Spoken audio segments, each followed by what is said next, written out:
c'est l'épilepsie. Hein, c'est l'épilepsie. Et en tout cas, l'épilepsie, en dehors des djinns et de la sorcellerie, c'est rare. Vraiment, il faut avoir reçu un coup sur la tête qui a fait disjoncter le cerveau pour qu'après ça fasse vraiment des épilepsies, etc. La plupart du temps, c'est les djinns et la sorcellerie qu'il y a derrière.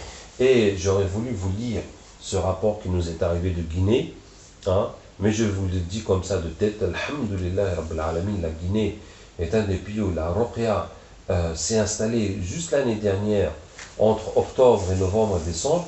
J'ai fait 2 mois, puis en Guinée. Masha'Allah, on a ouvert 8 centres de Ruqya.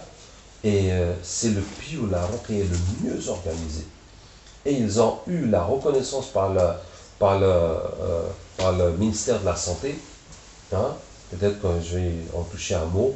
Et donc récemment, ils m'ont envoyé qu'ils ont organisé une conférence sur les crises des filles à l'école.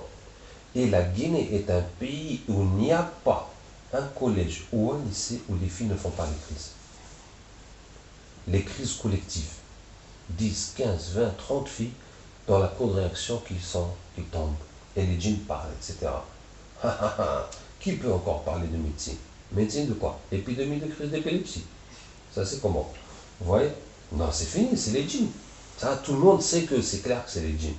Vous voyez? À force de sacrifices, de sorcellerie, etc., les djinns ont abusé des humains. À ce point-là. Et donc, ils ont fait une conférence là-dessus. Et ils ont projeté un film. Et ils ont fait une démonstration. Et pendant qu'ils faisaient le captage en pleine conférence, plusieurs filles qui étaient là sont tombées en transe. Donc, ils les ont ramenées, ils ont capté pour sortir leur djinn, etc., etc. C'était convaincant. Et il y avait 8 journaux qui étaient là, plus une télévision, plus les responsables de l'éducation nationale, responsables de la santé, responsables de je sais pas quoi, responsables de je sais pas quoi, qui étaient tous là. Et puis on leur a dit qu'on va leur confier ce problème des crises de filles à l'école pour régler ça. Il y avait des associations de soutien des femmes qui leur ont dit que non, ils vont les aider, ils vont leur confier ça, etc. Masha'Allah. Ouais. Donc voici un domaine où la Ruqya vraiment a beaucoup son mot à dire, les crises d'épilepsie. Et je passe au domaine psychiatrique. Le domaine psychiatrique, en tout cas en Afrique, ça c'est quasiment, presque à 100% des problèmes de Ruqya. Agir. Presque à 100%. Et une fois, j'ai fait une conférence avec un psychiatre. Lui, il a commencé. Il a exposé les symptômes de ses patients. Et les gens viennent nous voir, voilà les problèmes qu'ils ont, voilà. C'est exactement les mêmes symptômes que nous avons. Ça veut dire que les gens qui vont chez lui, c'est les mêmes gens qui viennent chez nous, pour les mêmes maladies. Le seul symptôme qu'il n'a pas, c'est les cauchemars. Ça veut dire qu'il n'a pas demandé, il ne demande pas aux gens qu'est-ce qu'ils rêvent. Hein? Autrement, c'est les mêmes symptômes. C'est les mêmes patients, les mêmes choses qu'il soigne. Lui, il ne sait pas, il n'a pas d'explication de cause. Ça veut dire que la personne est devenue malade. On va chercher, est-ce que sa femme l'a quitté? Est-ce qu'il a perdu son boulot? Est-ce que ses parents l'ont maltraité? Est-ce qu'il a voyagé? Est-ce qu'il a eu une maladie? Est-ce qu'il a un problème d'argent? Est-ce que ceci, cela? Bon, on va établir qu'il y a des problèmes. Et l'autre, il n'y a aucun lien. Il n'y a aucun lien. Il n'y a rien qui puisse expliquer ces choses. On a trouvé une explication. Hein, il n'y a aucun lien. Et il n'y a aucun traitement. Comment le guérir? On n'a pas. On a des médicaments. Maintenant, les médicaments psychiatriques, ça agit comment? Ça agit que le cerveau fonctionne avec des échanges chimiques. Vous savez, quand tu es content, eh bien, il y a des molécules qui viennent dans ton sang et qui font que tu es content. Et quand tu es en colère, eh bien, le cerveau va lâcher des molécules qui vont venir dans ton sang, qui font que tu es en colère, etc., etc. Tout ça fonctionne avec la chimie. Et donc, si tu es excité, nerveux, eh bien, on va te faire prendre des médicaments qui vont calmer ton cerveau, qui vont faire qui vont produire des molécules qui sont contre les molécules de la colère, et puis tu ne seras plus en colère. Voilà, on a réglé ton problème. Toi, tu te mets en colère, on te donne des comprimés anticolères, maintenant tu calmes, tu n'es plus en colère. Tu vois? Tu as des comprimés qui te poussent à faire n'importe quoi, comme ça, qui t'excitent, eh bien, on va te donner des comprimés qui te calment. Et voilà, tu calmes. C'est ça. Donc, mais pour dire qu'on va régler le problème du cerveau, pourquoi le cerveau il t'envoie des trucs de colère alors qu'il n'y a pas raison d'être en colère, ça on ne sait pas. Qu'est-ce qui se passe à l'intérieur du cerveau, ça on ne sait pas. On voit juste que le cerveau il t'envoie des trucs de colère, et bien tu vas prendre des trucs anticolères, tu vas te calmer. C'est tout. Donc c'est comme ça, les traitements psychiatriques, ça va inhiber le fonctionnement de ton cerveau. Tu vois? Et ce qui fait que le problème, c'est que même quand tu dois être en colère, ben, tu n'es pas en colère. Voilà. Donc tu es calme, machallah. Hein? Tu es calme. Donc et ça, et le psychiatre nous dit que c'est un traitement à vie. Ça veut dire qu'on a des patients, il vient fou. Il vient fou, il casse tout. On lui donne les médicaments, il se calme. Il prend les médicaments, il prend pendant 20 ans, il est calme. Après 20 ans, on dit, ben, c'est bon, maintenant on va enlever le médicament. Ouf, il revient comme le premier jour. Subhanallah. Donc il dit qu'en vérité, c'est des traitements à vie. C'est des traitements à vie. Tu vois? Et il m'a montré, il avait un classeur de leurs résultats. Et par exemple, il y a un gars qui est enchaîné et qui est habillé avec un short et des sales et des choses. Tu vois, et maintenant, ils lui ont rasé la tête, ils lui ont rasé la barbe, ils l'ont bien habillé. Et puis voilà, il est présentable. Je dis, mais ça, c'est que l'emballage. Il dit, mais vous avez seulement changé l'emballage. Mais la maladie de la personne, c'est la même. Je dis, mais c'est déjà bien. C'est déjà bien que maintenant, il est mieux emballé. Tu vois? Il est plus présentable. Je dis, oui, ben, c'est mieux. Mais la maladie est toujours la même. Il dit, ben oui, mais au moins, c'est mieux. Au lieu qu'il soit comme ça, attaché quelque part, et qu'il vive dans la saleté, ben voilà, maintenant, on s'occupe de lui. Et puis, voilà, il vit mieux. Ah oui, c'est ça. Ça veut dire combien d'années de médecine, et après la médecine, on fait la spécialité encore en psychiatrie, et on vous paye tout cet argent pour avoir des asiles psychiatriques, et c'est tout, c'est pour l'emballage. Ça, vraiment, il n'y a pas besoin de faire tous ces cours de médecine pour faire ça. Vraiment, si vous nous donnez l'argent à nous, et Inch'Allah, nous, on va pouvoir les guérir bien comme il faut, et puis il va aller travailler et faire sa vie, hein, au lieu de rester comme ça dans un autre emballage. Donc, alors, le problème psychiatrique, c'est quasiment uniquement en Afrique un problème de djinn de sorcellerie. Alors, le lien entre la médecine, j'ai pas tout fini. J'ai pas tout fini. Est-ce qu'il y a autre chose d'important que je vais dire sur les maladies? Bon, il y a des maladies, il y a plusieurs maladies plus rares, hein. En tout cas, la sorcellerie peut créer n'importe quelle maladie. Par exemple, le cancer. Voilà, je vais parler du cancer. Effectivement, on peut faire la sorcellerie à quelqu'un, ça va provoquer un cancer. Alors, vous savez, le cancer, c'est quoi? C'est des cellules qui se multiplient, qui n'arrêtent plus de se multiplier. Maintenant, dans le corps, les cellules se multiplient, c'est normal. D'accord? Les cellules se multiplient, c'est normal. Si tu grossis, ou il y a des cellules qui meurent, la peau qui change chaque fois, les poils, etc. Donc, les cellules se multiplient. C'est quelque chose de normal. Sauf les cellules nerveuses, arrivé à l'âge de 3-4 ans, les cellules nerveuses ne se multiplient plus. Hein? Donc, les neurones, ça n'en rajoute plus. Par contre, ce qui augmente chez les neurones, et vraiment, moi je vous dis ça, pour moi, alhamdoulilah, c'est des évidences parce que j'ai appris ça depuis que je suis petit, et puis l'école c'est resté. C'est vraiment dommage de ne pas comprendre ça. Ce qui augmente dans le cerveau, c'est les liens entre les neurones. Ça veut dire que tu as ton neurone qui a des liens avec les autres neurones. Tu ne peux pas avoir des nouveaux neurones, mais les mêmes neurones peuvent avoir des nouveaux liens avec les autres neurones. Et c'est ce qui te permet d'apprendre. Hein, c'est ce qui te permet d'apprendre des nouveaux trucs. Hein. Et plus tu exerces ton cerveau à apprendre, et bien plus tu peux apprendre facilement. C'est comme les muscles, plus que tu en fais, et bien plus tes muscles grossissent aussi. Masha'Allah.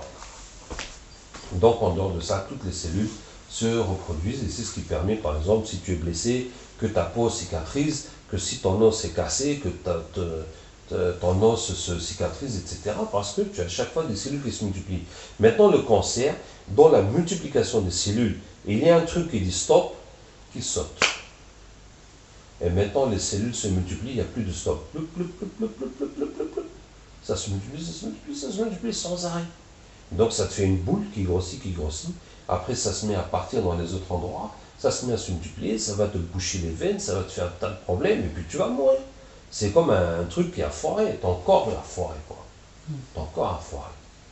Puis ça va pourrir, ça va se multiplier n'importe comment. Hein, vous savez très bien ce que fait la médecine. L'endroit où ça a commencé, on coupe, et tout autour, on va faire chimiothérapie, radiothérapie. Pourquoi? Pour tuer toutes les cellules qui sont autour, pour qu'elles ne se multiplient plus du tout. Toutes les cellules qui sont autour, on va faire que ça ne se multiplie plus du tout. Mais malheureusement, la plupart du temps, c'est comme un fruit qui est pourri. Tu vois? Quand tu as une tomate qui a pourri et tu coupes l'endroit qui est pourri, ben, l'endroit qui est complètement à l'opposé va pourrir. Pourquoi? Parce que toute la tomate est en train de pourrir. Tu vois? Même si tu coupes un coin pourri, ça va pourrir de l'autre côté. Est-ce que vous voyez? Donc c'est comme ça, des fois le cancer, tu coupes là, ça ressort de l'autre côté, tu coupes là-bas, ça ressort de l'autre côté, c'est foutu. C'est pourri, pourri.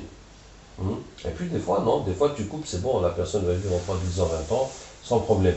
Machallah. Machallah, en tout cas, donc Allah nous aide. Donc qu'est-ce que je disais? La sorcellerie peut provoquer le cancer. Et quand la sorcellerie provoque le cancer, eh bien nous, on peut enlever la sorcellerie. Inch'Allah. Mais quand on enlève la sorcellerie et les djinns, eh bien, c'est pas sûr que le cancer va s'arrêter. Puisque on a enlevé le stop qui arrête les cellules de se multiplier, les cellules sont en train de se multiplier. Quand on enlève la sorcellerie, il se peut que les cellules arrêtent de se multiplier, que tout redevient normal, et il se peut que les cellules n'arrêtent pas, qu'elles continuent. Donc le cancer est là. Même si la sorcellerie a ramené le cancer, de toute façon, on ne sait pas quelle est la cause du cancer. On ne sait pas. On sait juste qu'il y a des facteurs qui augmentent le risque de cancer, comme le fait de fumer, pour le cancer du poumon, comme le fait d'être exposé au soleil, pour le cancer de la peau. Hein. Je ne sais pas si pour le cancer de l'utérus et tout ça, s'il y a des trucs, la pilule ou quoi, qui augmente le risque, je ne sais pas. Hein. En tout cas, c'est tout. Mais dire que telle est la cause, et qu'en évitant cela, on n'aura pas le cancer, ça, on n'a pas. On n'a pas quelque chose comme ça de radical qui dit que voilà comment le cancer vient et pour ne pas l'avoir, voilà comment faire. Il y a un truc radical qu'ils ont trouvé, hein, c'est les femmes à un certain âge, elles se font couper totalement les deux seins pour ne plus avoir de cancer du sein. En tout cas, ça c'est radical. Bon, tu peux te couper aussi les jambes pour ne pas avoir de cancer des jambes, mais tu peux aussi te couper la tête et tu n'auras pas de cancer du tout. Allah ait pitié de nous. Qu'est-ce que je disais? Donc, si on a un patient qui a un cancer, et si nous avons la certitude, même si ce n'est pas la certitude, mais si les djinns disent, etc., on voit qu'on lui a fait la sorcellerie pour qu'il a le cancer, et si on le soigne pour son cancer, on ne va jamais lui dire de laisser les médicaments. D'accord? Bon, c'est à peu près valable pour toutes les maladies. Bon, sauf, machallah, comme je vous ai dit l'autre jour, il y a une dame qui m'a dit que elle était insomniaque, maintenant elle arrive à dormir. Est-ce qu'elle peut arrêter de prendre des somnifères? Mais bien sûr, puisque tu dors bien, mais tu n'as plus besoin de somnifères. Ça, c'est quand même, on n'a pas besoin du médecin pour ça. Hein. Mais quelque chose qui touche au cancer ou autre chose grave, jamais on va dire à la personne de laisser. Vous voyez? Donc on traite, on espère que la personne va guérir et on lui dit non, nous on ne prend jamais la responsabilité. Tu vas voir ton médecin, tu lui expliques. Et tu fais, en tout cas, nous, on ne va jamais te dire de laisser les médicaments. C'est la même chose pour les cas psychiatriques. Si on nous ramène quelqu'un qui est fou et qui est en train de prendre des médicaments, nous, on ne va pas leur dire de laisser les médicaments. Parce que s'ils laissent les médicaments et qu'ils cassent tout dans la maison, hein, c'est toi qui vas payer un nouveau frigo, une nouvelle télé, c'est toi qui vas faire quoi maintenant? Eh bien non. Eh bien, il continue à prendre les médicaments et s'il se sent mieux, chaque fois il repasse chez son psychiatre, et il dit, voilà, je me sens mieux, je dors bien, je ne vois plus des hallucinations, ça. Et le psychiatre va lui diminuer la dose progressivement jusqu'à ce qu'il lui dise que, monsieur, vous êtes guéri, félicitations. Il dit, ah, merci beaucoup, ah, vraiment, ça a été super génial, votre traitement. Puis c'est tout. Tu vois? Et le moment que le médecin lui dit d'arrêter, ben, il va arrêter. Voilà. Donc ça aussi, il faut qu'on sache quand est-ce qu'on dit à la personne, il faut qu'on sache que on ne dit pas à la personne de laisser le traitement médical. Sauf vraiment dans certains cas où vraiment c'est à côté de la plaque. Voilà, par exemple, ma femme m'a écrit qu'elle a mal au ventre, et le médecin lui a donné un régime de ne pas manger ça, de ne pas manger ça, de ne pas manger ça. Comme ça ne lui laisse plus grand-chose à manger, et ben elle maigrit, et puis le mal de ventre c'est le même. Je lui dis, écoute, non, c'est la sorcellerie, laisse tomber tout ça. Là, il faut que tu traites la sorcellerie. Et puis, ben, c'est ma femme, je veux prendre la responsabilité quand même. Hein. Mais tout ce régime, tu vois, et puis il y en a des patients qui viennent, on leur a donné des régimes à bracadabrant pour les problèmes de ventre. Et il a toujours le problème de ventre. Il a toujours le problème de ventre. Et je vous ai expliqué.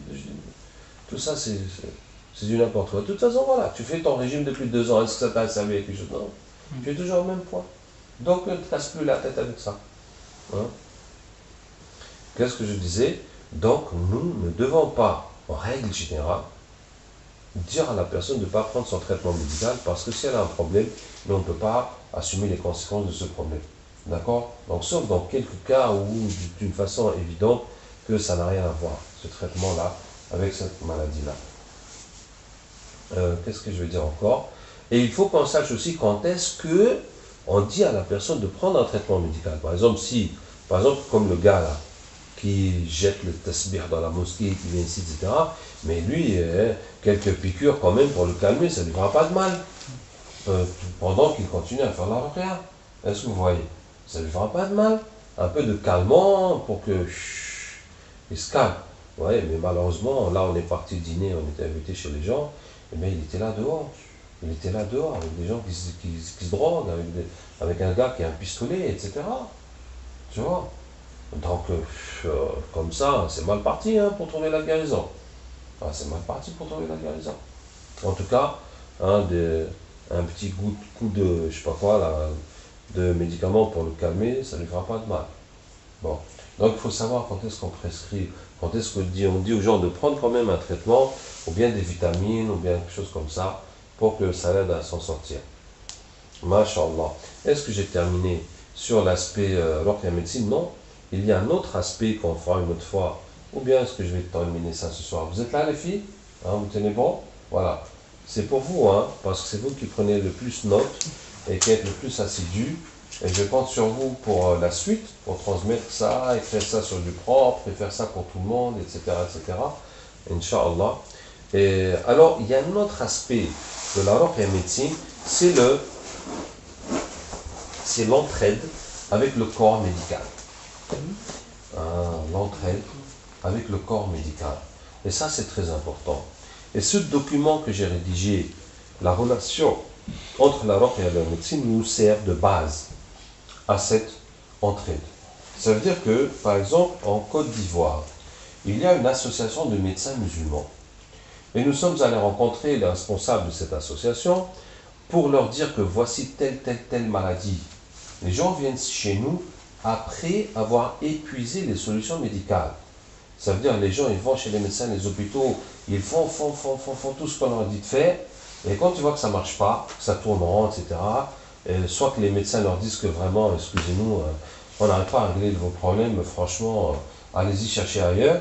Hein, ou bien qu'eux-mêmes, ils se disent que non, les médecins, ils nous font tourner en rond, finalement, ce qu'ils nous disent, ça ne colle pas. Donc ils vont même chercher, et puis en Afrique, ben, on sait que la mystique, ça existe. Bon, donc ils viennent nous voir, après avoir passé toutes ces années, tout cet argent, et des fois des opérations chirurgicales, etc., sans résultat. Et donc, alhamdoulilah, ils trouvent la guérison. Et pour ça, nous venons voir les médecins, pour leur dire que telle maladie sont des maladies mystiques. Donc, si vous reconnaissez que ces maladies échappent à la logique médicale et que ce genre de patients, vous n'avez pas vraiment de solution pour eux, et bien, prochainement, quand ils viennent vous voir, envoyez-les nous. Quand vous voyez ces symptômes-là. Hein? Et je leur dis, vous pouvez compléter le diagnostic avec les rêves. Ça veut dire, vous voyez que, par exemple, s'il s'agit de stérilité, ça, demande à la femme si elle fait des rêves érotiques, si elle rêve quelqu'un qui la poursuit, si elle rêve de tomber, si elle rêve de serpent, si elle rêve de l'eau, des morts, et tu verras tout de suite que c'est ça. Tout de suite. Ça veut dire que c'est la chose la plus symptomatique, la plus évidente, qui montre que c'est de la sorcellerie. Et des djinns, c'est les cauchemars. Donc tu n'as qu'à lui poser ces questions. Ah, tu dis, madame, vous avez un problème mystique. Il faut aller vous soigner. Et spirituellement. Soit c'est votre imam, soit c'est votre prêtre, soit c'est votre pasteur, soit c'est votre machin, hein, parce que là, ce n'est plus de la médecine. Donc, on leur dit que... Et puis, les médecins musulmans étaient contents, parce qu'ils ont ces problèmes, et ils n'ont pas de solution musulmane. Donc, soit envoyer les gens chez les pasteurs, soit envoyer les gens chez des marabouts, soit envoyer les gens chez des guérisseurs, des sorciers traditionnels qui sont des féticheurs, etc. En tout cas, ils n'avaient pas de solution. Et en tant que médecin musulman, militant, engagé, DAI, ça leur pose un problème. Et maintenant qu'on leur apporte une solution islamique, efficace et moderne, ça veut dire que voilà, c'est des gens qui ont fait des études, qui parlent, ce n'est pas juste des marabouts comme ça, ils sont contents. Ils ne demandent que ça. Et ils nous ont dit que ce qu'on a écrit sur les maladies mystiques, ils vont donner ça aux spécialistes. Par problème de peau, spécialiste en dermatologie. Problème de stérilité, spécialiste en gynécologie. Problème mental, psychiatrie. Ils vont prendre des médecins de chaque spécialité pour leur montrer ça, pour que chaque médecin dise que c'est vrai ou c'est pas vrai, ou que c'est comme ça ou pas comme ça. Ce que l'analyse que j'ai faite, comme je ne suis pas médecin, et même si j'étais médecin, je ne peux pas couvrir toutes les spécialités, hein, pour que chacun dise, et on va établir un document définitif, et à ce moment-là, ils vont le distribuer à tous les médecins. Pour dire à tous les médecins, voilà, ces maladies-là sont des maladies mystiques. Donc, quand vous recevez, envoyez-les chez les frères. Masha'Allah, malheureusement, cette réunion, il n'y a eu aucune suite. Mais c'est pour vous dire quel genre de relation nous voulons établir avec la médecine. Et nous avons eu une autre réunion, et bien parce qu'en fait, on a lancé ce truc avec les médecins, et nous avons eu un représentant, regardez bien, un représentant du ministère de la Santé qui est venu, qui était un médecin, mais qui est rentré dans l'administration et qui travaille dans le ministère de la Santé. Et il s'occupe du programme de soutien aux tradithérapeutes. Alors, comprenez bien de quoi il s'agit. Hein? Comprenez bien. L'OMS, Organisation mondiale de la santé, qui est un organe de l'ONU, de l'Organisation des Nations Unies, pour la santé, a décidé qu'il faut intégrer la médecine traditionnelle dans la médecine officielle. Que ce n'est pas normal qu'on paye des médicaments, des laboratoires, des trucs pour la médecine occidentale et qu'on mette de côté toute la médecine traditionnelle. Dans la médecine traditionnelle, il y a des sciences, il y a des méthodes qui sont valables et qui marchent et qui donnent des résultats, même si la médecine moderne ne les comprend pas. Il ne les cerne pas. Et il ne faut pas les écarter. Donc, il faut les aider, il faut les intégrer. De quelle façon les intégrer?